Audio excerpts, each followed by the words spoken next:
It has been 6 months since Hurricane Florence hit North Carolina, and New Hanover County is still recovering.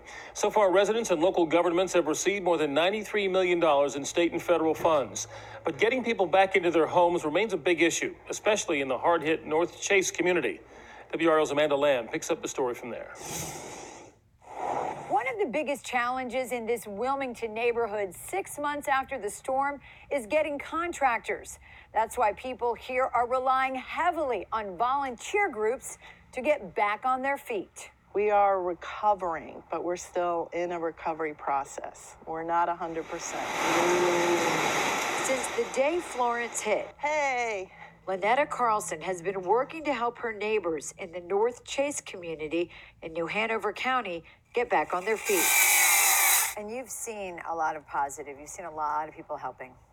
It is with great pride that I live in this community. I'm getting calls on a regular basis still, almost as though the storm just happened weeks ago. Contractors are stretched thin.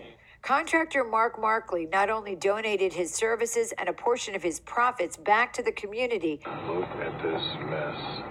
But he posted a video of the damage on Facebook shortly after the storm. Donations came rolling in. They gave about $14,000 worth of tile when they saw the devastation and the need, which was one of the many benefits of posting that video. Are you where you thought you would be at this point? Yeah, I think the recovery process is a lot slower than anyone would like.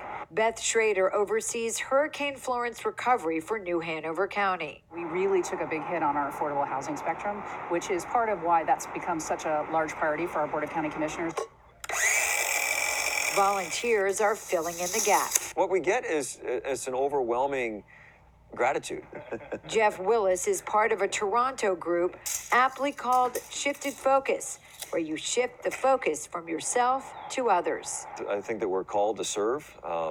My faith is the foundation of who I am, and I believe that God has given us talents. We're slowly coming back.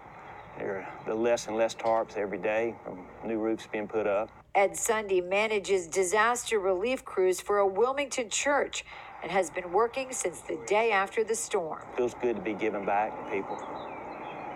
And I bet the people that you give back to appreciate it. Oh yeah, they're very appreciative. We appreciate Lynetta Carlson.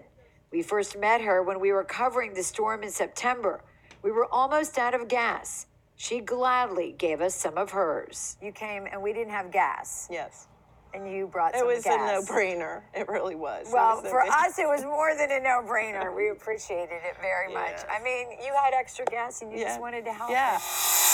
And if it's up to these volunteers, the help will continue as long as it's needed.